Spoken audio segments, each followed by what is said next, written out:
പുതുവത്സരത്തെ വരവേൽക്കാനായിട്ട് രാജതലസ്ഥാനം ഒരുങ്ങിക്കഴിഞ്ഞിരിക്കുകയാണ്. ഡൽഹി നഗരത്തിന്റെ ഹൃദയഭാഗമായ Connaught place കേന്ദ്രീകരിച്ചാണ് ഡൽഹിയിലെ പുതുവത്സര ആഘോഷങ്ങൾ നടക്കുന്നത്. പക്ഷേ രാജ്യത്തെ നടുക്കിയ ഒരു സ്ഫോടനം കഴിഞ്ഞ ഏതാനും മാസങ്ങൾക്ക് മുമ്പ് ഉണ്ടായിരുന്നു. അതുകൊണ്ട് തന്നെ ഡൽഹിയിൽ ഒരു കർശന നിയന്ത്രണങ്ങളാണ് ഇപ്പോൾ പോലീസ് ഏർപ്പെടുത്തിയിരിക്കുന്നത്. 7 മണിക്ക് ശേഷം എല്ലാവരും പിരിഞ്ഞു പോകണമെന്ന നിർദ്ദേശം ഇപ്പോൾ നൽകിയിട്ടുണ്ട്. എങ്കിൽ പോലും ഇവിടെ ഒരു പരിപാടി സംഘടിപ്പിക്കുന്നത് അറിഞ്ഞ് കഴിഞ്ഞ ദിവസമൊക്കെ ഇൻസ്റ്റാഗ്രാം റീലുകളിലൊക്കെ തരംഗമായിരുന്നു. ഡൽഹി കൊണാട്ട് പ്ലേസ് കേന്ദ്രീകരിച്ച് ഒരു ന്യൂ ഇയർ ആഘോഷം നടക്കുന്നുണ്ട്. അപ്പോൾ അതിന്റെ ഭാഗമായിട്ട് ധാരാളം ആളുകൾ ഇതിനോടകം തന്നെ ഇവിടെ എത്തിയിട്ടുണ്ട്. ഇവിടുത്തെ യുവാക്കൾ മറ്റ് സംസ്ഥാനങ്ങളിൽ നിന്നൊക്കെ ഇവിടെ എത്തി ജോലി ചെയ്യുന്ന വിദ്യാർത്ഥികളടക്കം വിദ്യാർത്ഥികളടക്കം ഇവിടെ ഉണ്ട്. ഇപ്പൊ നമ്മളോടൊപ്പം തന്നെ ഒരു ഡൽഹി എത്തിയിട്ടുള്ള യുവാവ് ചേരുന്നുണ്ട്. आपका कैसा न्यू ईयर? बहुत अच्छा गया. मतलब यहाँ पे अभी काफ़ी सारे स्टार्टअप ओनर्स आ रखे हैं, फाउंडर्स आ रखे हैं, तो नेटवर्किंग अपॉर्चुनिटी काफ़ी है. एंड न्यू ईयर की बात करें तो न्यू ईयर बहुत अच्छा बनेगा.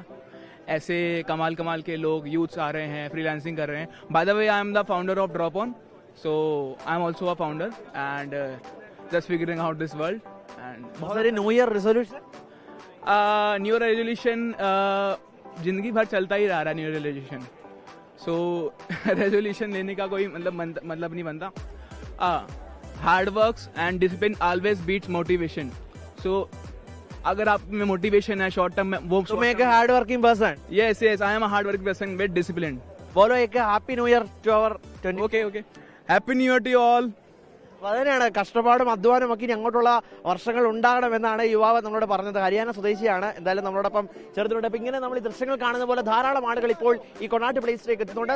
നിയന്ത്രണങ്ങളൊക്കെ ഏർപ്പെടുത്തിയിട്ടുണ്ട്. പോലീസ് ഇവിടെ എത്തി ഇവരെയൊക്കെ ഇപ്പോൾ ഇവിടുന്ന് മാറ്റുന്നുണ്ട്. ഇന്ത്യ ഗേറ്റിലും ഇപ്പോൾ വിപുലമായ ആഘോഷങ്ങളായിരുന്നു സംഘടിപ്പിക്കുകയാണ്. പക്ഷേ രാജ്യത്തെ നടക്കിയ ഒരു സ്ഫോടനം നടന്നിട്ട് ഇപ്പോൾ കുറച്ച് ആളുകളായിട്ടുള്ളൂ. അപ്പോൾ അതുമായി ബന്ധപ്പെട്ട നിയന്ത്രണങ്ങൾ പോലീസും ബോംബ് സ്ക്വാഡും ഒക്കെ കേന്ദ്രീകരിച്ച് ഇപ്പോൾ നടത്തിക്കൊണ്ടിരിക്കുകയാണ്. എന്തായാലും പുതുവത്സരത്തെ വരവേൽക്കാൻ രാജതലസ്ഥാനം ഒരുങ്ങുന്ന കാഴ്ചയാണ് നിലവിൽ നമുക്ക് കാണാൻ സാധിക്കുന്നത്. അതിശൈത്യമാണ്.